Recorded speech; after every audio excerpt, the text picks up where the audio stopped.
fun. We'll see if Paul and Tom Handler show up. So the first item on the agenda, and I don't know that much about this thing, is public comments. I don't see anybody, I don't know. Does anybody know if we have anybody who wants to make a public comment?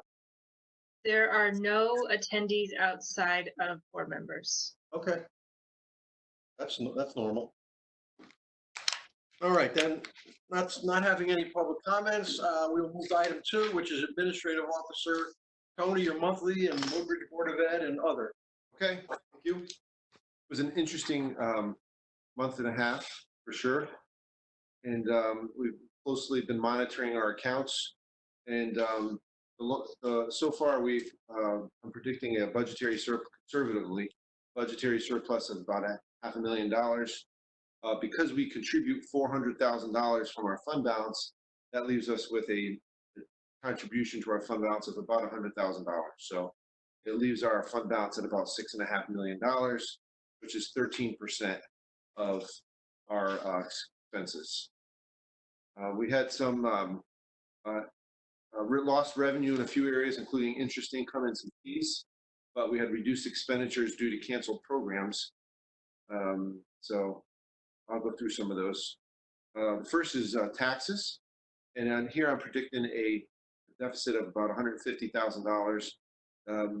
We are still looking to see if we get an increase in back tax collections. So far, we haven't, and we're running behind our usual schedule. We were late in sending out some of our notices due to some requirements with the state, but we'll be sending out our notices soon. These are notices of delinquency, so hopefully that will generate some additional taxes to come in. Charge for services, we are projecting a deficit of $125,000, largely due to recreation fees for programs that have been canceled. So there's an offset in savings and wages to balance that. The other major loss is interest income, which is a shortfall of $50,000 this year. Luckily, we were doing well and had originally projected a surplus there, so the shortfall is not that as great as it could be. And finally, we have a surplus of $850,000 in state grant revenue due to additional $100,000 in ECS funds, which we had not anticipated at budget time. So that's also helpful. Some areas where we have some savings, some surplus. Board of Selectmen, $40,000 due to the grant writer position that was not filled. Registrar of Voters should be over $20,000, maybe $22,000, because the primary was delayed to the fiscal year. Police has had some vacant positions, should have a surplus of $25,000. The building official was, as you know, changed to a part-time position, so there's about $32,000 surplus there. In Public Works, we should have a surplus of about $80,000, primarily due to a vacant mechanic position that we did not fill. And we have some savings in overtime and materials due to our light winter. It will give us a deficit in waste management, which I'm looking to probably a funding request.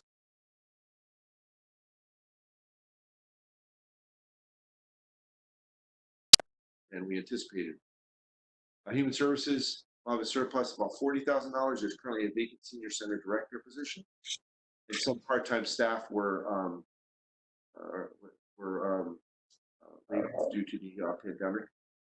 Recreation, we have surplus $110,000, mostly in part-time wages due to again the cancellation of programs.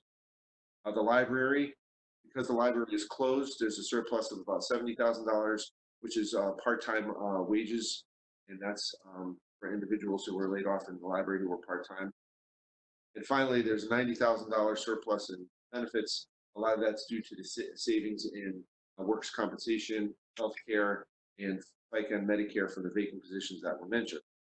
I do want to mention that we probably will have a $200,000 balance remaining in contingency, and that's because of a lot of the vacant positions that were not filled or that were eliminated in the budget process. Some of the departments where we would have had to transfer money in for our cost of living increase, we do not have to, because there's savings and wages to cover it. So that's Public Works, Police, Board of Selectmen, Building Official, a lot of those departments because there were positions that were very limited. So that's the summary for this month. So I'm assuming, as we said the other night, this is an ongoing It is. process. It is. As we get closer to June, you'll probably have an even better idea. Yes. Of where we're going. And this doesn't include any activity from the Board of Education. Any questions for Tony on the financial report? Okay, we're Board of Ed. I guess.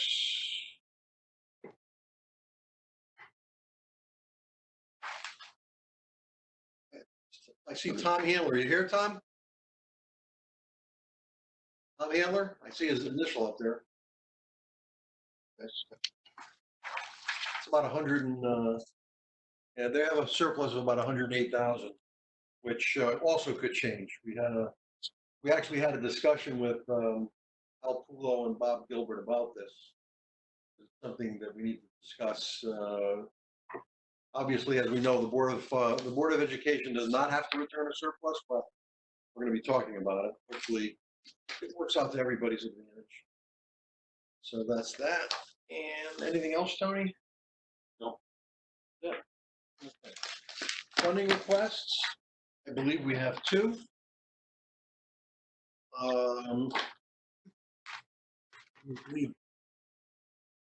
We need to see Tom Kennedy. Is there a reason why we can't? We hear either Tom or Tom, or can either of you hear us? No? Here's Tom. Okay. Just need your thumb, Tom. I don't know if Tom Handler can get on. All right, the first request for funding is 1920-18, and it's the amount of $13,200 from contingency to fund the extension of the current AMR contract. I guess they voted to extend it through the end of the year as they review this whole That's correct. process. That's correct. So I'm going to move acceptance of request for funding 1920-18, the amount of $13,200. I'll second. Okay, any discussion on this? Again, I think it's Jerry Weiner, our town attorney, wanted to extend. There's been a lot of discussion about getting the license back from them, and it's a major process, and big expense and whatever. So they decided to go extend it to the end of the year as they look into all these possibilities. It's a good thing. Can you hear me? Yeah. It's a good thing during the pandemic that we were not in the middle of doing this. So it worked out. We didn't know this was going to happen, obviously, but we're okay because everything's working well. I'm losing my voice. I don't know why. Okay. Sorry. All those in favor? Aye. Ellen, Susan, Tom. Okay.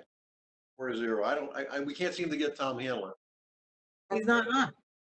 There's a TH. Yeah, at the bottom. Yeah, we see a TH, but Yeah. okay, we'll see if we can get it straightened out. The The second participant item is a line item transfer 1920-19 within the Human Services Department, and it's to provide and deliver lunches to seniors during the coronavirus pandemic.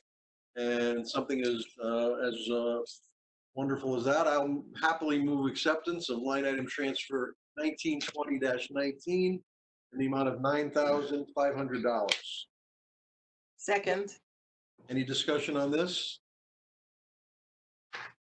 Okay, all those in favor? Aye. Hi. Aye, and I'm aye. Can you guys hear me now? Ah, there you are. Oh, was that Tom Handler? No, Tom, Yeah, that was me. Sorry, I don't know what's going on here. I'm having some technical Yeah. stuff. Yeah, we can hear you. Yeah. We can hear one Tom, but not the other Tom. But he hears us. So Matt, did you get Tom Handler's vote on the first two fund transfers? Did you hear those two transfers, Tom? I did hear them and I had said yes, but you didn't hear me, but I'm saying yes now, so So who's ever taking minutes? 5-0. Got it. thank you. Next is,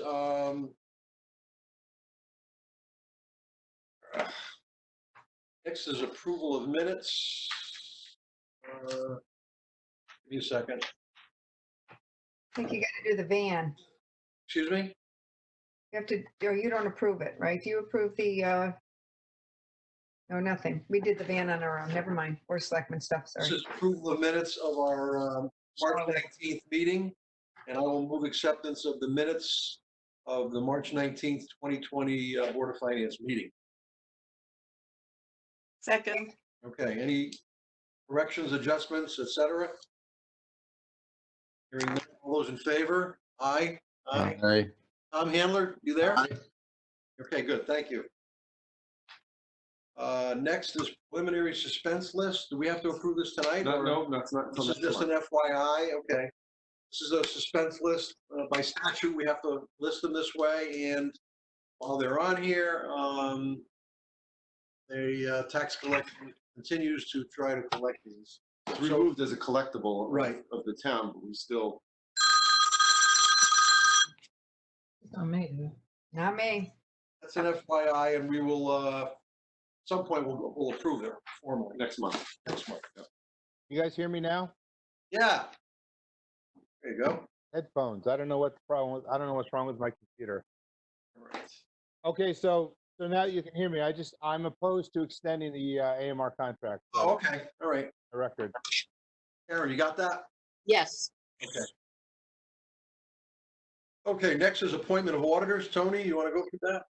Yeah, so we had a 2-year extension of our auditors, which is RSM, and this is the second year, and we would like to appoint RSM for another year.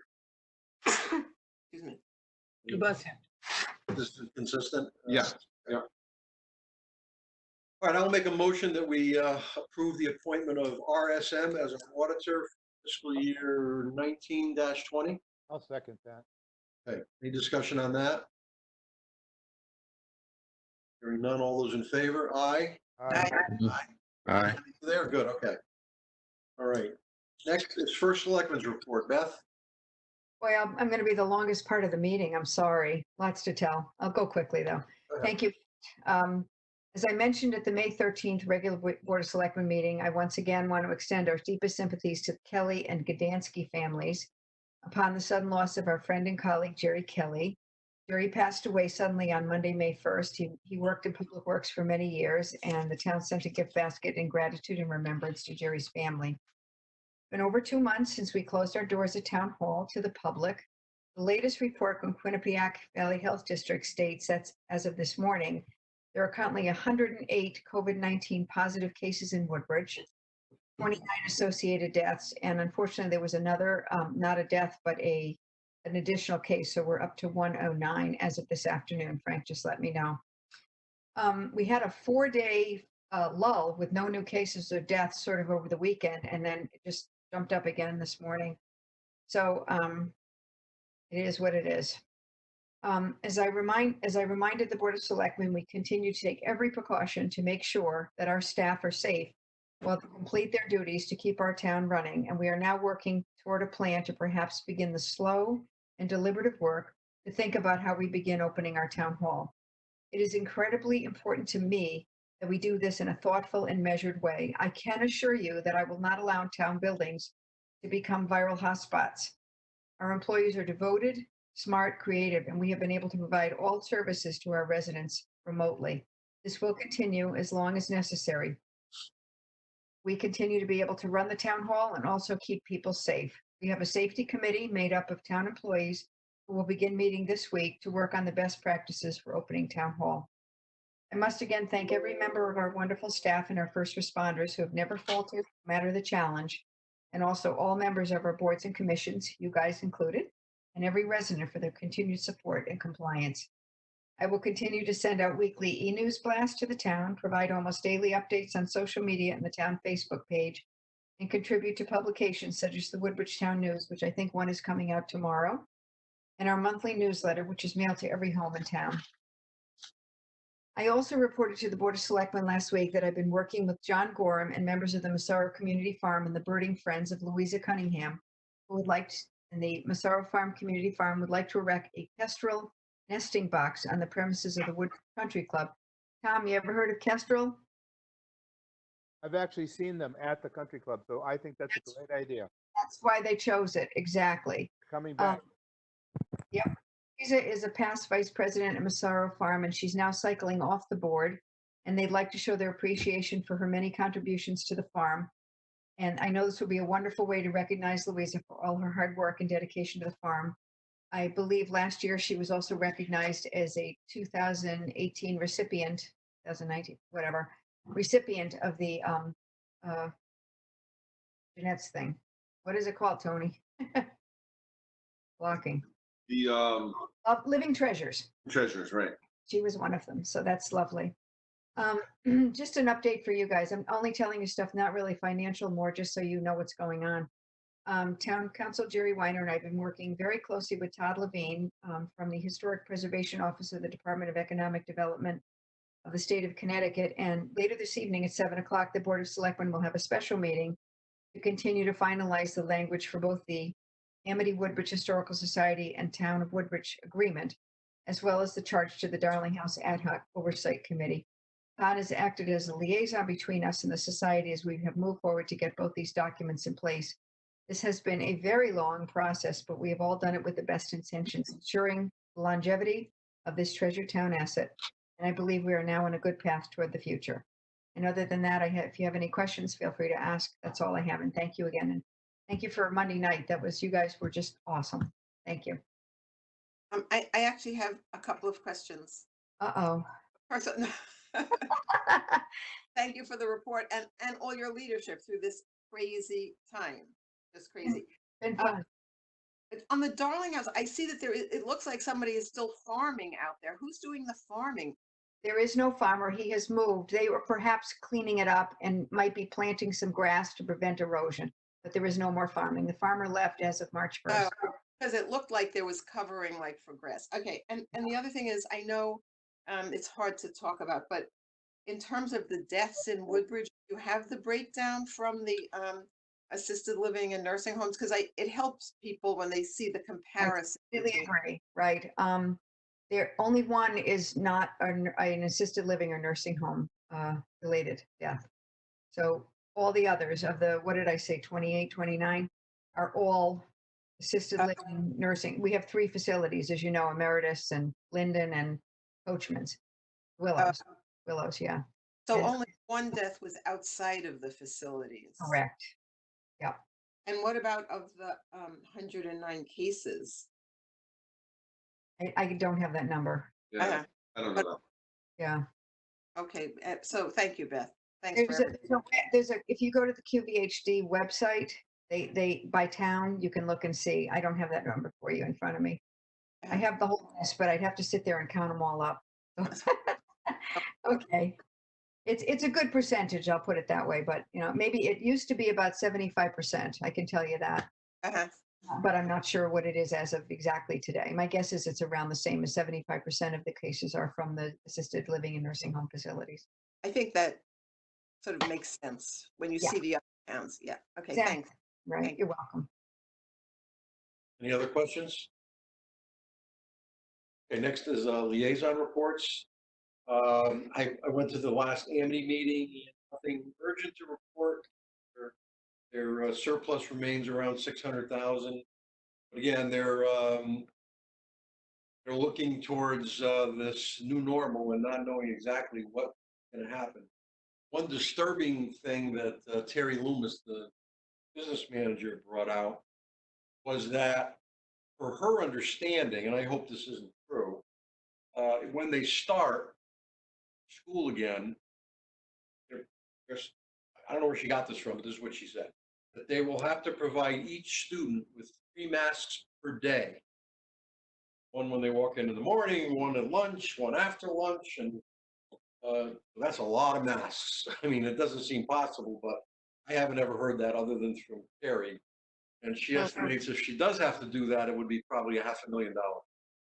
Let's hope that's not true. Yes.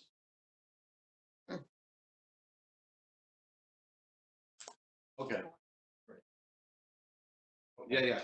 That's fine, yeah. Other than that, there was nothing urgent. Their medical claims are down. Obviously, people are not going to the doctor. That's going to provide a surplus, hopefully, in that account. Other than that, everything's going as normally as can be expected, and it's gonna be a case of same with Beecher and what exactly. I heard Lamont today say very definitely in his opinion, we're starting school in the fall. So what that entails, I mean, I don't know what that means. Smaller class sizes, you're not going every day, who knows? That's going to have a major impact on town, obviously, because of whatever it means to Beecher and whatever it means to Amity. So we will be checking and monitoring, well, like I said, the new normal. So You uh, know, yeah, go I'm ahead. sure Tony's on it, but we should be looking at the federal, the CARES Act and the others that's providing, there is relief that the town, that, well, I know the towns can't directly access, but COVID related expenses and maybe, these masks and things might fall into that. And maybe Beth or somebody could be in touch with our federal people as they're talking about possibly another round of relief to focus, specifically if we know there are going to be, specific kind of costs, maybe they can look at those.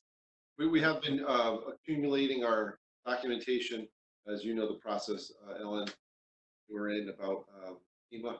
It's a similar process. We've been Oh, getting good. our information for hopefully a reimbursement. I believe they're doing it quarterly. So, we Great. 30, then we'll have an application. I think it's where we hope a refund of about 75% returns, but we're not sure what that number is going to be. But we are asking all the department heads every week to remember to keep a record of everything you've purchased related to COVID. Great. Okay. I know a lot of meetings have been canceled, but Tom, do you have anything? Kenneth? I was not able to attend the Beecher Board of Ed meeting. I had another meeting at the same time, and I think Tom couldn't make it either. So either one of us that. But and then Human Services, everyone's been getting those emails from Jeanette, so not going to belabor the meeting, but they're doing a great job reaching out to everyone with food and with the activities and online. So I think Jeanette's stepped right in there, and she's doing a great job.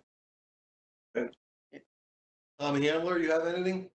No, as Tom said, I too was unable to go to the Board of Ed Finance meeting on Tuesday. So I have nothing to add. Okay. Susan? No report, just again, very impressed with the work the town hall is doing on behalf of this community. Great. And Ellen?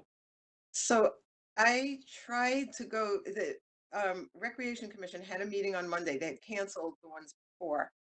And I got to it, but it was a technologically challenged meeting. And I couldn't hear them.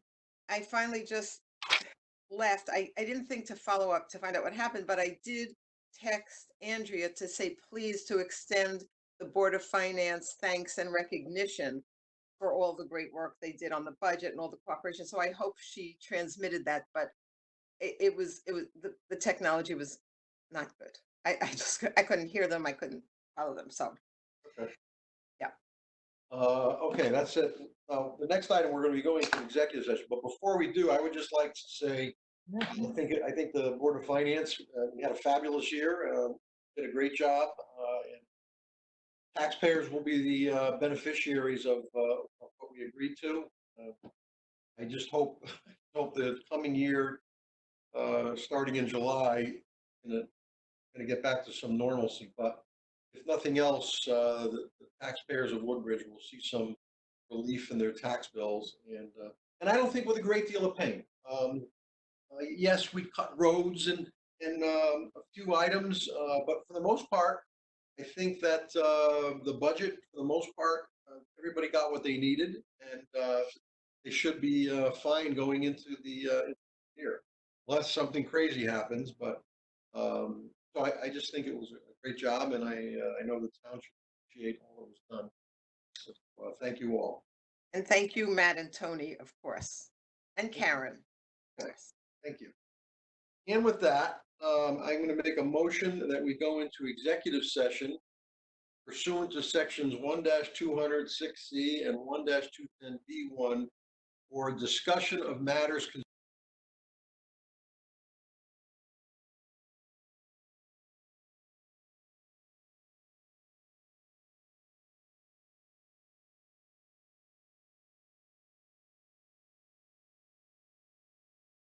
come in case someone tries to get on, she's got to kick them off, if that's the right terminology. So we're going to invite Karen too. Beth, you're muted now. Beth, we can't hear you. I'm signing out. No, No, you're in. Oh, okay. I couldn't hear. I don't know. Okay. Sorry. Okay. Do I have a second to the motion? Okay. Okay, all those in favor? Aye. Aye, okay, thank you. We are now. So in executive session.